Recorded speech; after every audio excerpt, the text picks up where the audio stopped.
And welcome back to the Wellness Paradox podcast. I'm so grateful you can join us on this journey towards greater human flourishing.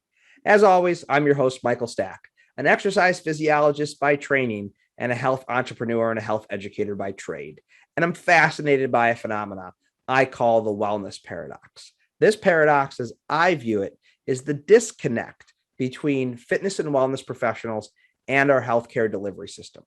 This podcast is all about closing off that gap by disseminating the latest, most evidence-based, and most engaging information in the health sciences. And for episode number 22, I'm delighted to be joined by my friend, Jeff Young.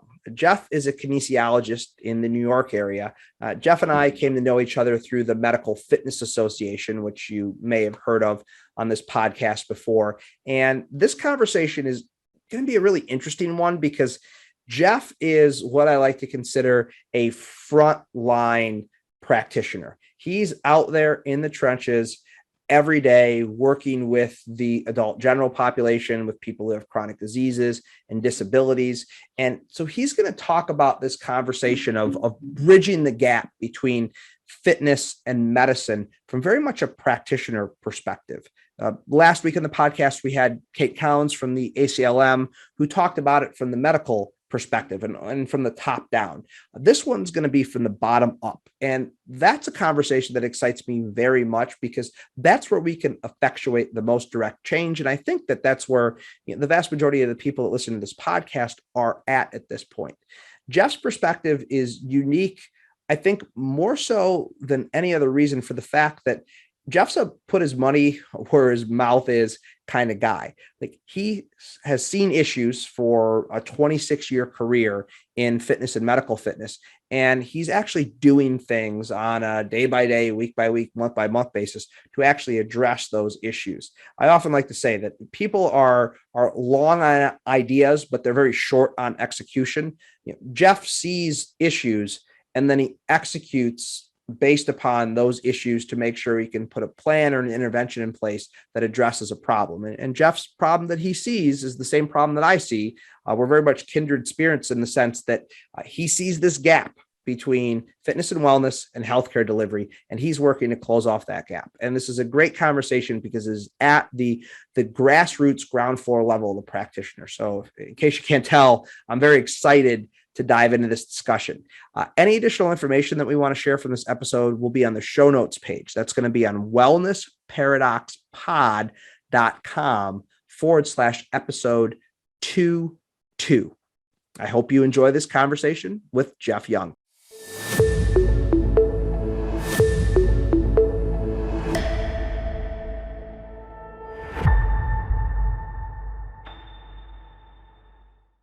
We're delighted to be joined today by Jeff Young. Jeff, thank you so much for joining us. Mike, thanks a million for having me. This is honestly not trying to be cliche, but this really is an honor to be on your podcast. Yeah, super happy to have Jeff here. Jeff and I met for the first time actually on a University of Michigan webinar by way of a connection through the Medical Fitness Association and Bob Boone, which was great to meet him there. And we're kind of kindred spirits in the sense that we both have this very strong passion for making fitness and wellness part of the healthcare continuum. And that's what our conversation is really going to get into today. And I think the best way to start this off is for people to understand your background, Jeff, because we were just talking about this before we went on. You are very much a frontline exercises medicine professional. We had Kate Collins on the podcast on episode 21 as president of the ACLM, and she kind of speaks from the top-down perspective. You're really going to speak from the bottom-up perspective. Yeah. So I'm very excited for our audience to hear your background and kind of the root of your passion. So why don't you tee this up by letting people know a little bit more about you? Yeah, thanks, Mike. And you know, you nailed it, because that's my perception of myself as well. I'm absolutely just a ground floor person who's just been very fortunate to, over the course of my career, get my feet on both sides of the fence, where I am, on the medical and rehab side from an organizational standpoint, and then very involved in the medical fitness and fitness side as well. So as quick as I can answer to your question, graduated from Penn State in 96. So I'm going in my 26th year, degree in kinesiology. My first job out of college was at Duke University Medical Center's Diet and Fitness Center, which is considered a leading medical weight loss facility. So the reason why I bring that up is because that was my that was my introduction into medical fitness and lifestyle medicine, which, you know, you said you just interviewed Kate Collings of the American College of Lifestyle Medicine, which I was involved with, and still am somewhat involved with. I don't think the term was even coined when I was there. So that was kind of cool too, kind of seeing how they integrated medicine, behavior, fitness, and nutrition components. Anyways, and then so I was there for about a year, and then moved to New York City in the health club world for about 9 years. Flash forward to 2006, and I was brought on to create and manage the fitness component in a Mount Sinai Beth Israel facility that was very unique. I was there for 10 years from 2006 to 2016. We evolved during my time there into the most comprehensive urban-based integrative medicine and medical fitness facility in the US. So it that's really where my ground floor stuff started happening. And it really shaped who I am as a professional. And it's also, while I was there, to kind of finish answering your question, that I was able to get involved with a bunch of organizations. So it kind of started off with the Medical Fitness Association, because our medical director was on their board of directors. And so he got me involved with Bob Boone and the Medical Fitness Association. The American College of Lifestyle Medicine, their previous associate executive director just happened to be going through our facility to do a physical medicine and rehabilitation elective. And when she finished that elective, she did a 30-day elective with me. And then she told me about the ACLM, and next thing you know, I'm getting involved with them. And then it was actually through the ACLM that I was able to get involved with the Physical Activity Alliance and Laurie Witzel, who you recently, interviewed in the podcast, which is an amazing experience.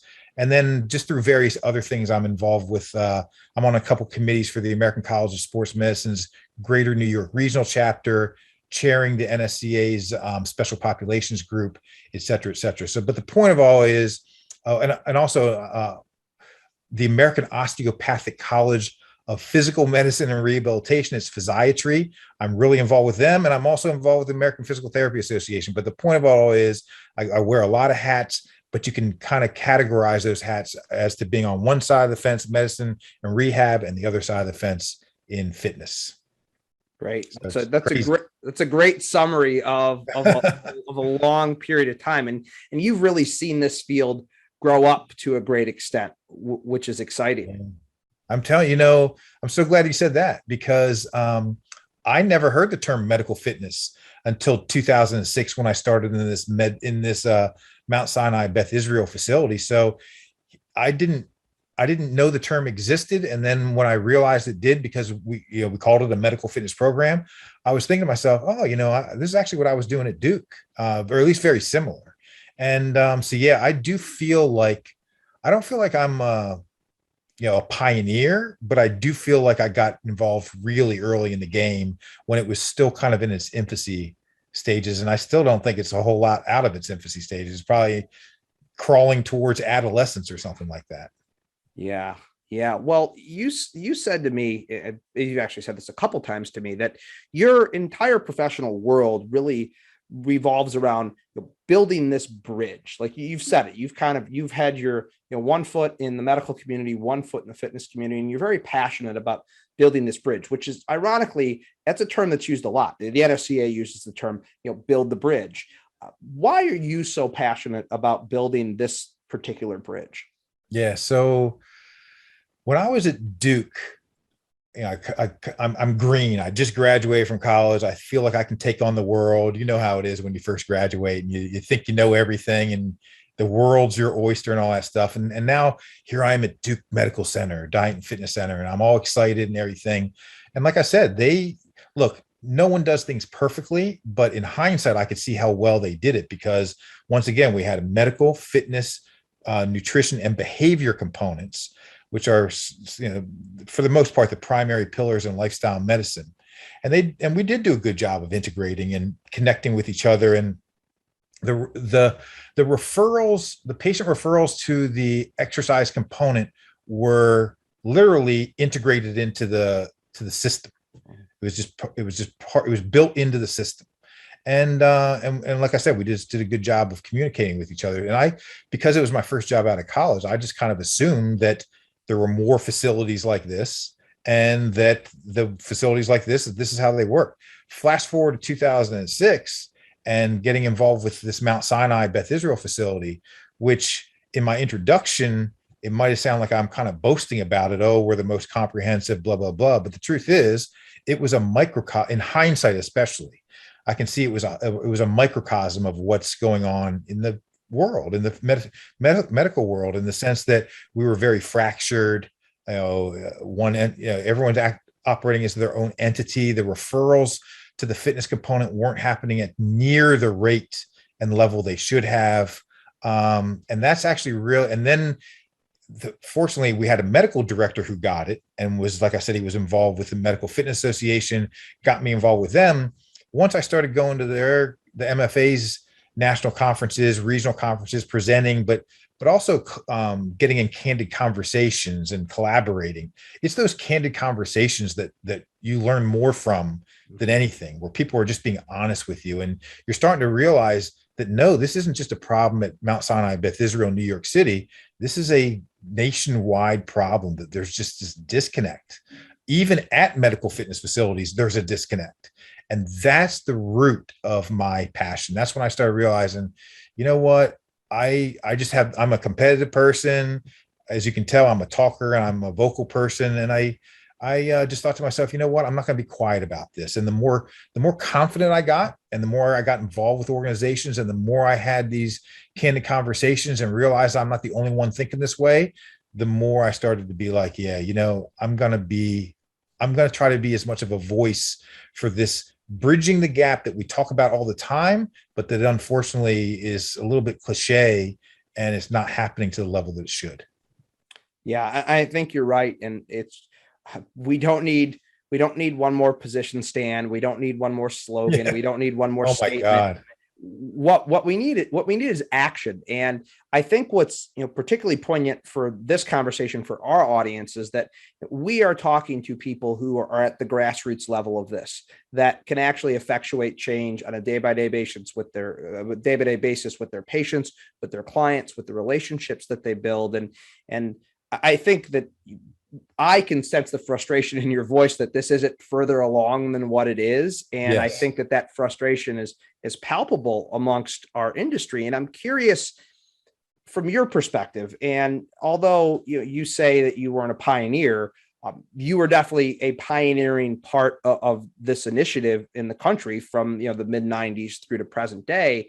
So I think you have great perspective on this next question I'm going to ask you, which is, this seems so intuitive. Like, we know that lifestyle interventions, exercise, nutrition, stress management, sleep, all these things, we know that these are truly medicine. It's intuitive on its face. We don't need another study to tell us it. Yet it's not happening. In your mind and from your perspective, why is it not happening? Yeah, it's crazy that here it is, September the 28th. And just 2 weeks ago, like 12 or 14 days ago, a paper came out. I can't remember the name of the journal, but it was titled "Implementation Barriers to Integrating Exercise as Medicine in Oncology: An Ecological Scoping Review." So even though it categorized this within oncology, when you read the paper, which is one of the most amazing papers I've ever read on this topic, it's not oncology. This is medicine wide. And I have a friend, colleague, business partner named Thomas Hammett, physical therapist. And, we talked about this paper in a recent Zoom meeting we had. And he was saying that this paper is gold, and that it isn't just with oncology, it's medicine wide. The reason why I'm bringing it up is because I posted on this on my Facebook page a few days afterwards, and I came up with 28 barriers, 28 bullet points that you can expand upon, right? So they were just bullet points that you literally could expand just from this one paper. So you asked about, what are the barriers? Well, here's one paper that just came out 2 weeks ago that lists at least 28. So it's really hard for me to answer that question in detail. But what I can do is say that you could break, even though I listed 28 barriers in my little social media post, the truth is you can break these down into categories. And and just to give some examples, one of the categories in this paper was at the organizational/administrative level. And one of the things they talked about was, or actually two things. One was the electronic health record and the fact that it's not standardized to make it easier for clinicians. So from the clinician standpoint, justifiably, they're so busy seeing, trying to get their quotas in and seeing their 20, 25, 30 patients a day. They needed to be quick and efficient. They need and they're spending, if they aren't with the patient, they're on their electronic health record. Mm-hmm. So one of the barriers is we need to make that system, we need to standardize it and make it so it's like 2 clicks, and you've just connected the patient with the fitness professional, which is one of the things that Laurie Witzel's Physical Activity Alliance working group that I'm on is ultimately going to be doing, which is kind of cool to be part of that working group and seeing what's going on in the background. But that's one of the barriers at the organizational and administrative level. Another is just the fact that what I mentioned previously, that our system of care is just fragmented. It's so fragmented. It's not connected. It's fragmented. And it just makes the pathway that much more difficult to move the patient through, because you're trying to move them through a pathway that is actually really fragmented and everybody's acting as their own entity, et cetera. Second category is the clinician barriers. But let me preface this by saying these aren't barriers, they're perceived barriers. Literally every single one of these can be overcome, and most of them can actually be overcome easily if we would just take the time to do it. So at the clinician level, a couple of things that the paper mentioned was their lack of time to discuss exercise with patients. And that's the system. The system is set up so they got 15, 20 minutes with the patient and that's it. So it is justifiable. Having said that, it's so important. You need to make the time, even if it's 2 or 3 minutes, but you need to make the time and you need to move them through the medicine, rehab, fitness continuum. So it's an excuse, but it's not an excuse. Another one that was mentioned in the paper was that there's usually no fitness professionals on staff to refer to, or very few. The way I look at that is, yes, that's true. Most medical facilities don't have a fitness component. Even if they do, there might be just a few exercise physiologists or kinesiologists on staff. That's true, but we have community settings that you could be referring to. So you don't have to only refer within your clinic. You can refer outside your clinic too.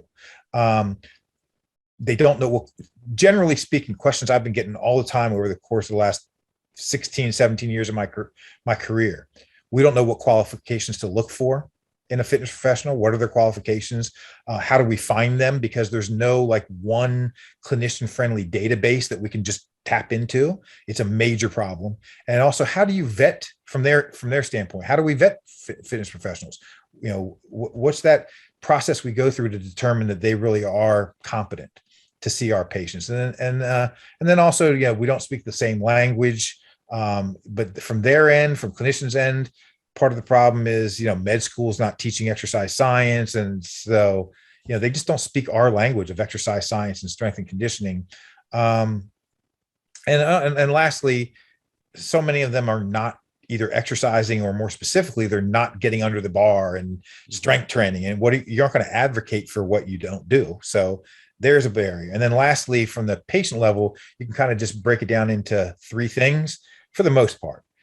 Their perceived lack of time, their perceived lack of finances, I'm on a fixed income, and their perceived lack of motivation, all of which we can overcome. So long-winded answer your question, but those are their barriers. There's a lot of barriers, but they really just fall into these categories that if we would just, if both sides of the fence, if medicine, or I should say clinicians, would just take some time to learn our language so they can speak it better with us and with patients, if we would take the time to learn their language so we understand, a little bit how to implement medicine and sports medicine guidelines into our program design, the importance of collecting data, because they're all about data and outcomes and all that stuff. So if we just do a better job of speaking their language and be more proactive, if clinicians would understand the or better understand the stages of behavioral change and how to move patients through those stages of change via motivational interviewing,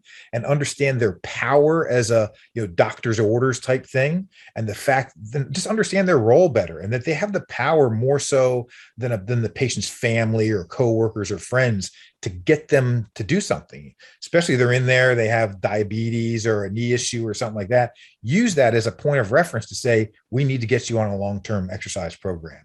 And then lastly, if clinicians would just take the time to connect with a fitness professional, or preferably more than one in their local area, yes, it's going to take a little bit of your time, but you know what? It isn't that hard. And it's actually the hardest part, because once you've connected, now you've got a network, and now it's just a matter of referring and maintaining that relationship that you're then going to build. And for whatever it's worth, I'm going to put a little free plug in. This is not a fee for service type. I offers this service for free. Any listener out there who is a clinician who can contact me, and for free, I will explain to you how to go through this process and connect with fitness professionals in your local area, no matter where you live in the United States, because this is something I'm so passionate about, and I know I can help. Yeah, absolutely, man. And your passion comes through in the way you talk about this. I think that article, I did see it. I actually think I saw it by way of a LinkedIn post of yours or something like that, or maybe through the NSCA SIG. But we'll link up to that in the show notes, so everyone has the opportunity to be able to look at that paper and read it. But I think what I'm struck by more than anything else in your answer, and I'm going to say it a little bit differently than what you said it, but I think it's going to capture the spirit. You can look at these as issues that are hard or impossible to overcome, or you can look at these as opportunities.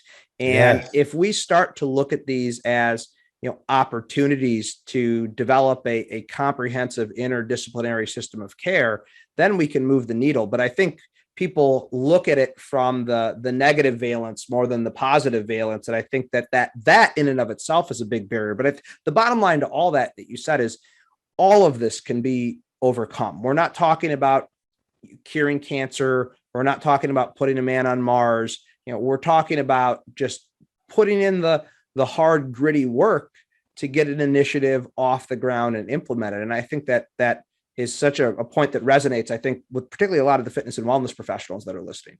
Mike, what you just said, honestly, is gold. It is gold. I've never heard someone say it like that. I'm actually a little annoyed at you right now that I'm not the one who thought of this, and that was you. You could steal it. You could steal it from me. I'm good with that. I'm telling you, man, I really am. And unless you're opposed to it, I really am, because that you literally just flip-flopped it. And instead of looking at it, we shouldn't be calling these barriers. We should be calling them opportunities. I absolutely love it. That is gold. And so yeah, you're so right.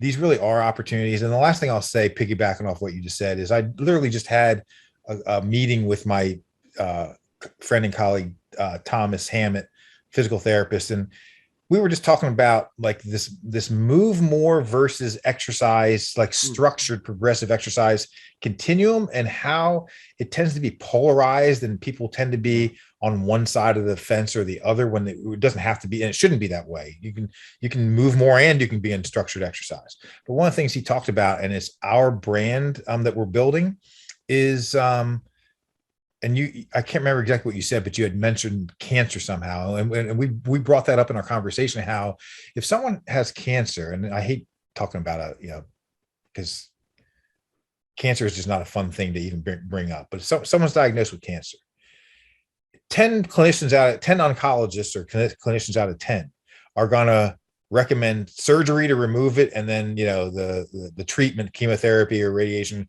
or whatever following. Even if the patient doesn't want to do that, they're still going to recommend it. Well, the conversation Thomas and I were having, where we're still going to recommend exercise, even if the patient doesn't think it's something they can do or whatever the case may be. Clinicians, we need to recommend it and let them know that it doesn't have to mean that you have to sweat your butt off, from the first session, and it's something that you hate. We can help you as fitness professionals to enjoy it. And the qualified fitness professionals who know what they're doing and aren't going to kill them right from the start. But all the stigma that's going on with that kind of stuff. But the point is that, you know, these aren't barriers, they are opportunities. We can overcome them. What you said was gold, and we absolutely can.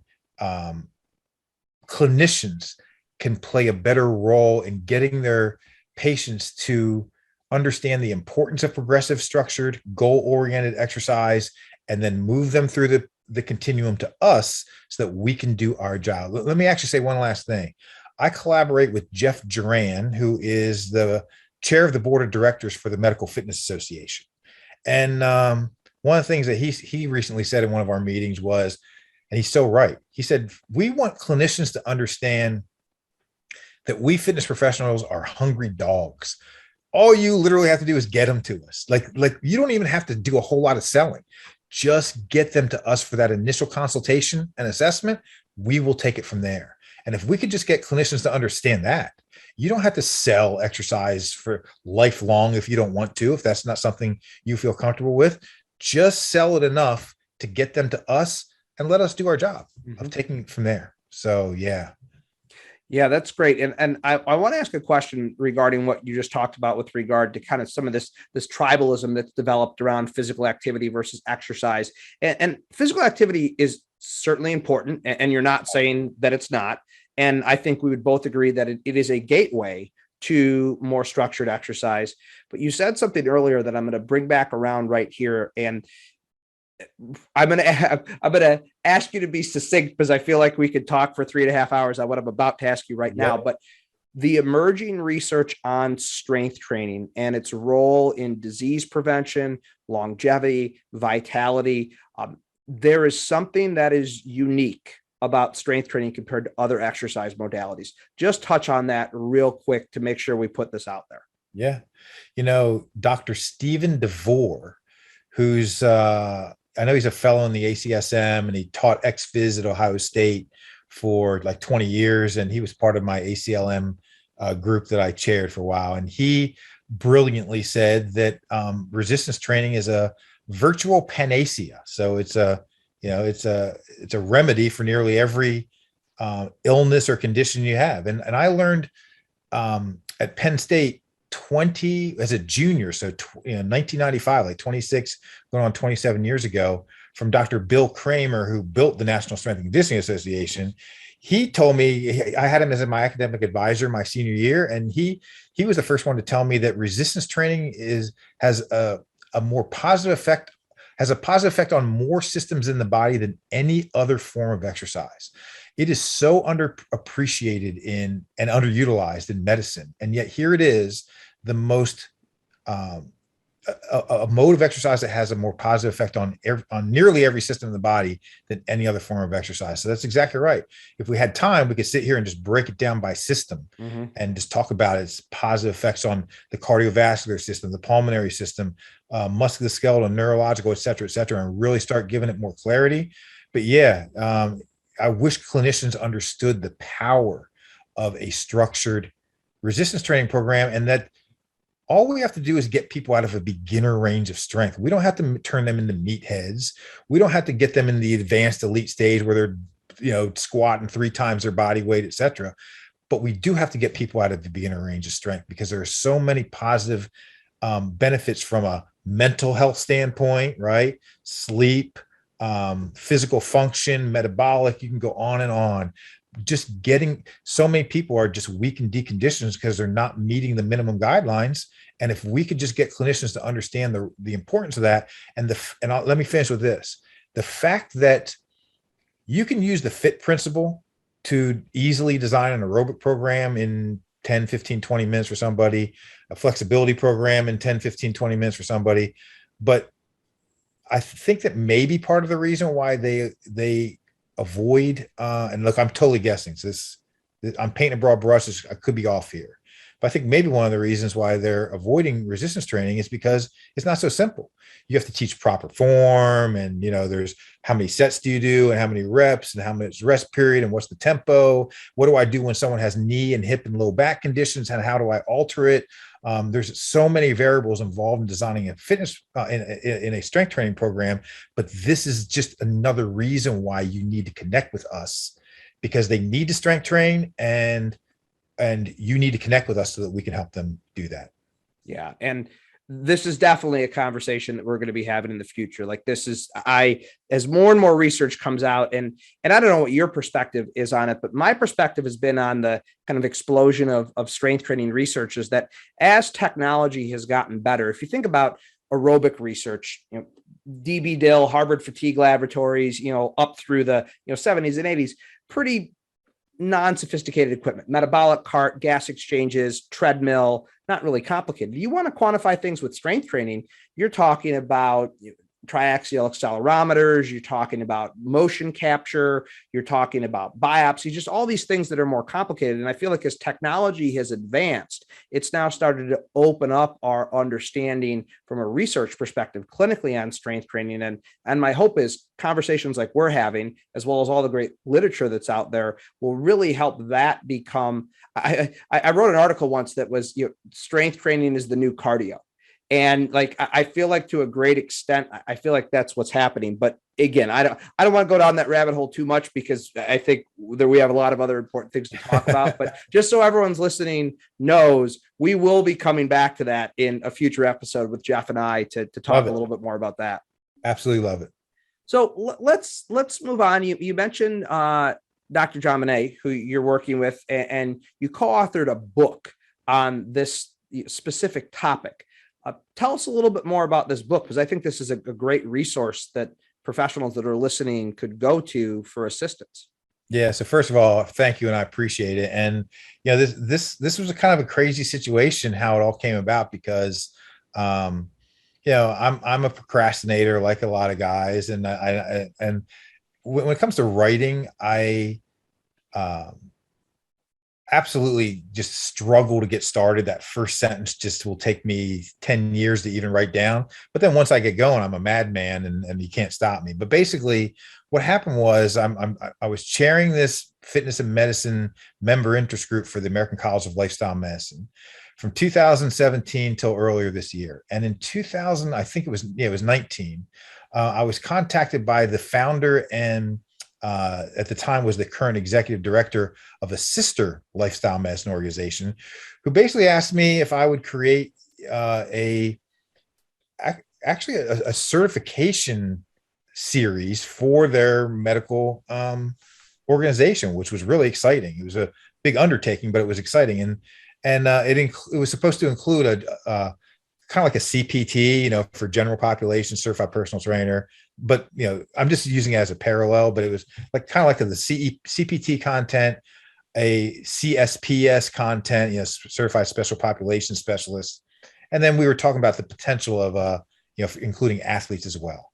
So anyway, I agreed, and I started writing, and this was supposed to be an online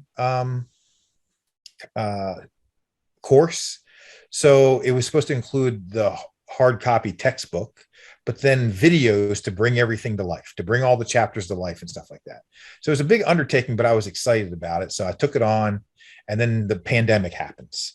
And so here I had already written like probably 80% of the book, and I was also creating a lot of the video content as well. Pandemic happens, and then I'm not going to go in too long of a story, but basically some other things happened that kind of fizzled out. But at that point, I only needed to write about 20% more, and the general and special populations part of the book would be finished. So I did that. I submitted to the National Academy of Sports Medicine, NASM, for CEU credit, so I could at least get accredited and start selling it to fitness trainers. And then in 2020, first of all, I met John Bonet at an ACLM conference back in 2016, and we just connected right away because we just have the same vision and passion and all that stuff. And so in 2020, I asked him during the pandemic, would he be interested in being a co-author? At this point, I had written 14 chapters, and then he agreed to write two chapters. So he wrote one on biomechanics and an incredible chapter on nutrition. Like, it's ridiculous how good it is. And he also went through my book with a fine-tooth comb. If he ends up listening to this, and I hope he does, I want him to hear this, because you know how like when you're in, I don't know, school, junior high, high school, you get that paper back that you think you did a good job on, the teacher hands it back and it's got all the red, marking, and you're like, and you think you just got a horrible grade. Well, his track changes on my book. I was like, it was like on almost every paragraph in the book, it's all these track changes. I'm thinking my ego is busted. I'm like, are you kidding me, dude? But anyways, long story short, he didn't change the content. He just made everything much more succinct. And it just started really even sounding a lot more like a textbook. So I was actually then really excited. So, so the point is that's the background of it. It's a book, but I now have like at least 75 videos to bring chapters to life, and including things on proper form or program design and different loading zones. For example, what should your program look like in the 12 to 15 loading zone, blah, blah, blah.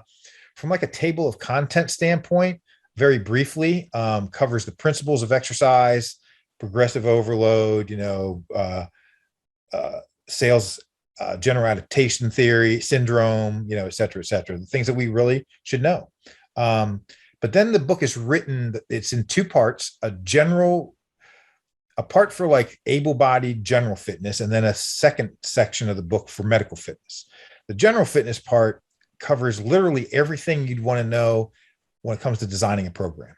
How to perform the initial consultation, the flexibility of aerobic resistance training and trigger point assessments.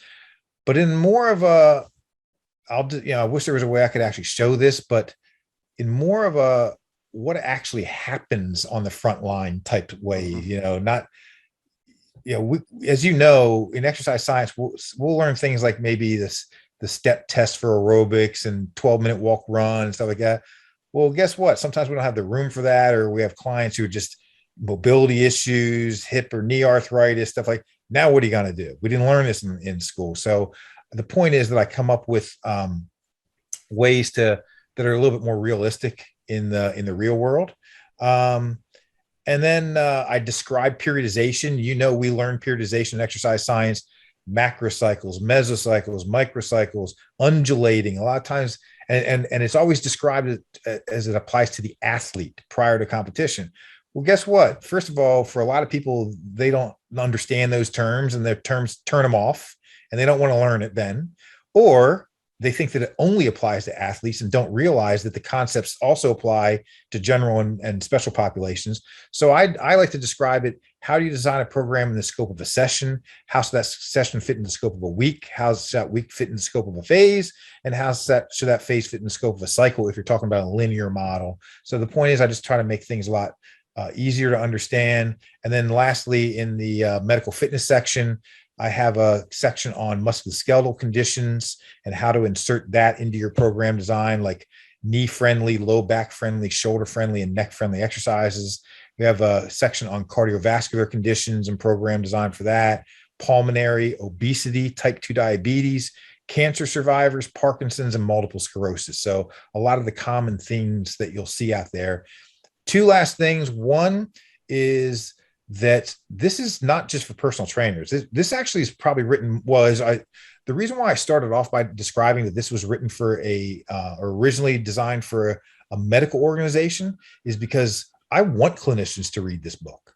This is actually specifically written for both sides of the fence. It is specifically written for clinicians across the spectrum of care to understand. And it's a way for them to learn the language, as we talked about earlier in the podcast, and the importance of them understanding the language. So it's written in that way, but it's also written so that it can be continuing education for personal trainers as well, so that they can better speak the language and better understand how to insert the special considerations for various conditions into an ACSM, NSCA frame, principle-based framework. So, and then lastly, I can't name the college right now because it still has to go through the approval process, but there's a local college here in New York City where the program director she asked me to create from scratch a strength and conditioning course, and it's going to get approved because she's the program director. Mm-hmm. It'll probably take a year to go through the process, but she's already pre-approved this book as a textbook resource. And I have one other thing going on with a New York State government, actually, where it looks like this is going to be approved as a textbook resource as well. So it's a textbook that is very unique, a textbook that combines general fitness and special populations, that is written for the clinician and the fitness professional. Yeah. And yeah, is right. And most importantly, it's written from the perspective of the frontline practitioner. Yes. And that's what makes me so excited. And Dr. Kramer is amazing. I didn't know that you were connected with Dr. Kramer from earlier in your career. He actually used to lecture for me at an event I did at the Arnold Sports Festival. Wow. So I know Dr. Kramer decently well from that. And he's brilliant. And the stuff he writes is brilliant, but it is written from an academic or a researcher's perspective. And I think it's important to read that. But I also think what we really lack in our field almost entirely are good written textbook resources from the perspective of the practitioner. And that's what is most exciting about this, because I don't know about you, but my best teachers over time have been the people that I've worked with on the workout floor. And there's no substitute. I don't care how many research studies you do. I don't care how many, RCTs you're involved with. There's no substitute for 26 years times however many clients you worked with on the workout floor and all of the insights you can pick up from that. So I think that I'm incredibly excited for the book to get out there, because it's very much needed in our field. Yeah, I gotta say two things that are really important. One is you're actually making me realize what you said. Here, 15 years ago, going on 16, it's 2006. I had just started as a fitness coordinator in this Mount Sinai Beth Israel unique medical fitness facility. And already I was, within months, I was getting questions from family medicine, internal medicine, the cardiologists, physical therapists. What resource can you guide us to that, so we can learn about fitness and program design and exercise science and stuff like that? And at the time, I didn't know how to answer the question, because I would basically say to them, you know what, I don't know. You'd almost have to go pick up a certification, NSCA or ACSM certification, and do it that way, which is, they just didn't have the time and desire. I've been getting this question for 16 years now. And this is literally what I wrote this book for. It's like my 26 years on paper, and it's literally written to answer that question. So you want to know what resource to go through? Here's the resource. And the last thing I want to say, Dr. Kramer. So, and I'll make this brief. Not only did I have him as my academic advisor, but in my junior and senior year, I was involved with what at the time was the longest strength and conditioning study that had ever been performed under his direction. And I can't remember the exact title, but it was along the lines of how to optimize strength, hypertrophy, and power. So here I am as a junior and senior at Penn State, and I'm involved. I'm seeing in a scientific and controlled setting, how to apply periodization to a general population. It was done for the United States Army, and women were the subjects, but it wouldn't matter if it was women or men. But I'm involved in a study under Dr. Kramer's leadership on how to optimize the three main things you want to optimize in program design: strength, power, and hypertrophy. And and then I took that philosophy with me to Duke. And I immediately had to learn how to scale it down to people who are overweight, obese, morbidly obese, with all the, chronic conditions that they came with and stuff like that, how to use RPE scales and all that stuff. And then now I've been using it for 26 years. So the point is that, I learned as a student at Penn State under the direction of the premier strength and conditioning researcher in the world, how to optimize a linear model. And I've been using it for 26 years. And so that's, I'm telling you, I know I'm biased because it's my book, but the book is really a good resource on how to optimize things and to apply it to any type of population except for the athlete. Yeah. Well, if people are listening, don't know who Dr. Kramer is, they as they say, they should Google him, because he is and has been the preeminent researcher in our field for such a long time. As you said, basically, Boyd Epley and others at the NSCA helped build the NSCA. I don't think there's a position stand on strength training that Kramer isn't, if not the lead author, like one of the lead authors on. Exactly. But I think the interesting thing, and this is the one thing I like about you, Jeff, and I think this is, again, where we have a very strong mutual connection, is that you see a problem, and rather than just talk about the problem, you actually provide the solution. And a lot of people are good at pointing out problems, but very few people are willing to put their money where their mouth is and say, hey, here's a problem and here's the solution I'm proposing. You're not saying that this is the only solution. You're not saying this is the perfectly right solution, but they're saying, exactly, hey, I see a problem and I put in the work to provide the solution, and it's worth considering. And we'll definitely link up to, is the book out yet? No. So John and I went through, actually literally till about a week or so ago, we were kind of going back and forth as to whether we were going to go through a publisher or self-publish. And without getting into any real detail, we decided we're going to self-publish. So it'll probably be on Kindle and maybe another platform or two. But we literally just made this decision about a week or so ago. So I'm going to be launching a website, like an institute, with my friend and colleague Thomas that I've mentioned a few times, on or around November the 1st. And at about that exact same time, or maybe even a week or two before, we're going to self-publish the book. So awesome. Here I am talking about this book, and it's not out quite yet, but if the listeners can just be patient for about 2 weeks, it will be out. Awesome. Well, hey, building up a little hype ahead of time is never a bad thing. True. And we will make sure that, this podcast, we're recording here at the end of September.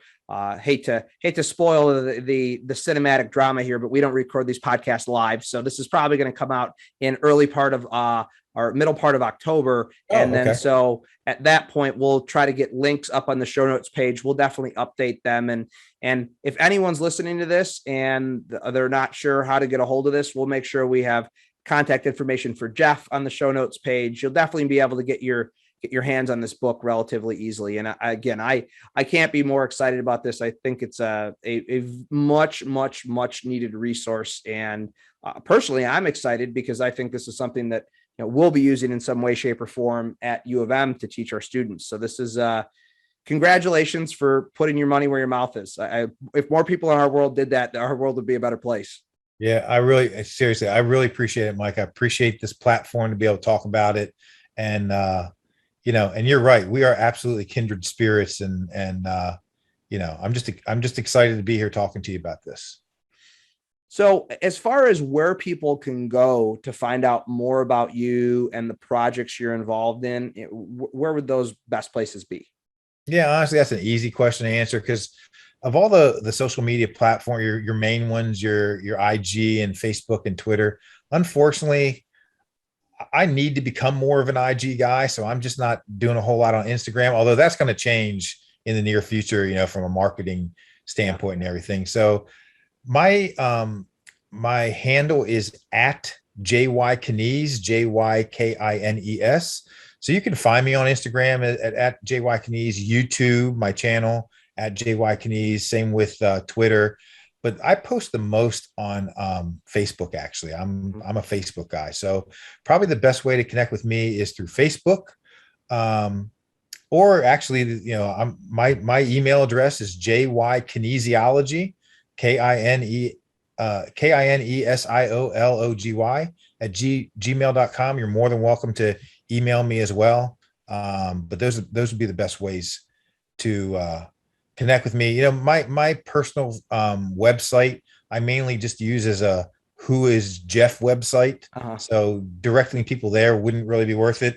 But the institute that my friend and colleague Thomas are getting ready to launch is called we're actually calling it the Medicine to Fitness Institute, but the website's name is mrfinstitute.org. The R stands for rehab. So it's the Medicine Rehab Fitness. So it's MRF, Medicine Rehab Fitness Institute.org. That's going to be an entire ecosystem on everything everything a physician, a physical therapist, or a fitness trainer would ever want to know on how to bridge this gap.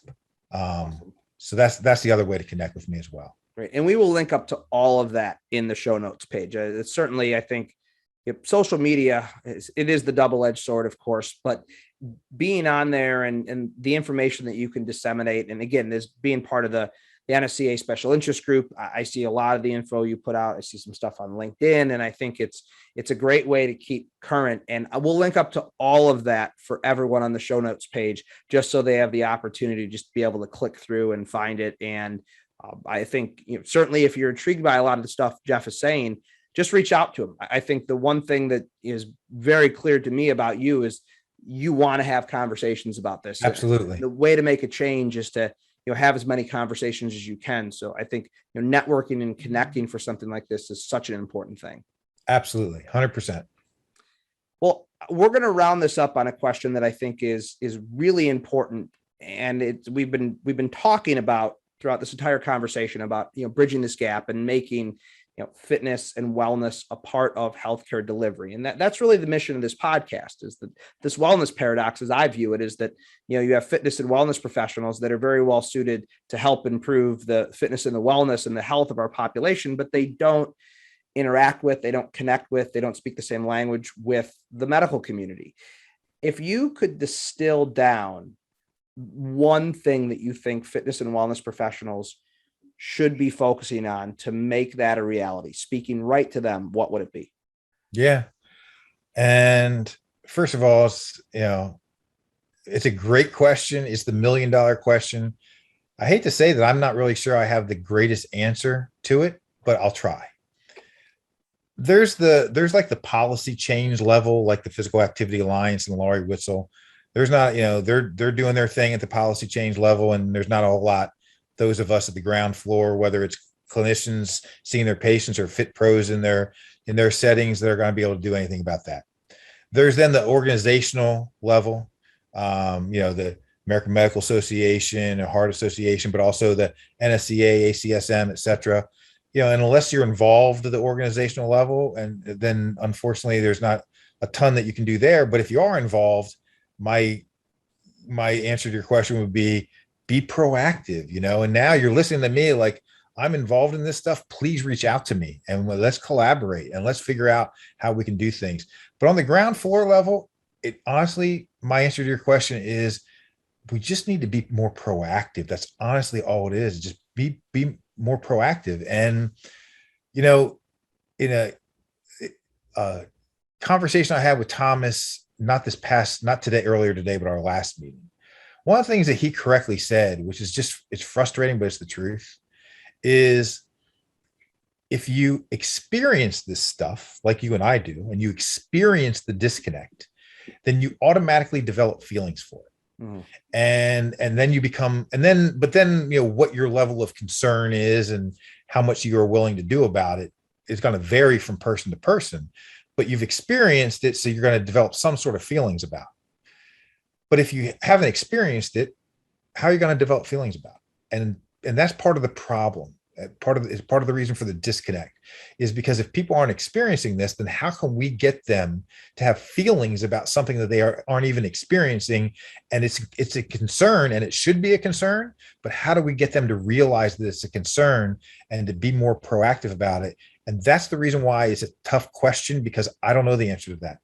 And all I can say is I'll finish up with, I'm just going to point fingers back to myself. I'm really trying, and I'm a resource for you, whether it's from the education or connecting or helping you to connect with other people, with my involvement with these different organizations and stuff like that.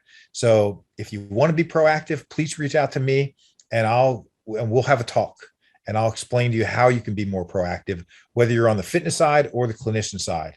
But this is tough. It's a very broken, situation. And how do you build something that's really broken? You got to at least try. So, and it starts with being proactive. Yeah, you said it. That absolutely is. It's have the conversation. It's realize it's going to be a challenge, but nothing great ever comes easy. And I think it is just not being willing to settle for the status quo that we have right now. And you're not, if you're listening to this, you're not alone. If you're, as you said, if you've been around this, you have feelings for it. And if you're having those feelings, realize you're not the only one that's having those, and, connect with like-minded people. And the more our cumulative voice can be raised, the more of a difference we can make. So Jeff, thank you so much, man. This has been an amazing conversation. You're definitely coming back to talk about a number of other things, certainly strength training not being the least of them, but thank you so much for your time today. It was outstanding. Mike, it's honestly, and I really mean this, is a mutual admiration society. Thank you for having me on. It's an honor. U of M, it's hilarious because, when it comes to sports and the field and the court, of course I'm a Penn State guy, but when it comes to collaboration and academia and all that stuff, no, I refuse to divide. Amen. I'm all about U of M, and I'm just very appreciative that that you're allowing me this platform. And I do hope that we can continue to talk and collaborate, because I think that we can help make a change, and even stronger together.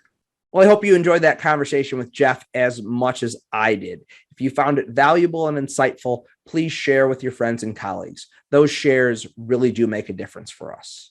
I know we talked about a lot of information during that podcast. Particularly, Jeff talked about the book that he's going to be self-publishing and the the Medicine to Fitness Institute that him and a colleague are developing. We're going to link to all of that on the show notes page. Again, that can be found at wellnessparadoxpod.com/episode 22.